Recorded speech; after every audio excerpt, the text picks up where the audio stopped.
Unang Juan 5:1-5. Ang sino mang sumasampalataya na si Jesus ay siyang Kristo ay ipinanganak ng Diyos, at ang bawat umiibig sa magulang ay umiibig din naman sa anak. Dito'y ating nakikilala na iniibig natin ang mga anak ng Diyos kapag iniibig natin ang Diyos at tinutupad natin ang kanyang mga utos. Sapagkat ito ang pag-ibig sa Diyos, na ating tuparin ang kanyang mga utos, at ang kanyang mga utos ay hindi pabigat. Sapagkat ang sino mang ipinanganak ng Diyos ay dumadaig sa sanlibutan, at ito ang tagumpay na dumadaig sa sanlibutan, ang ating pananampalataya.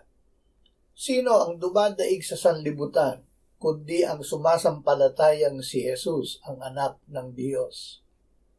Pananampalatayang dumadaig sa sanlibutan.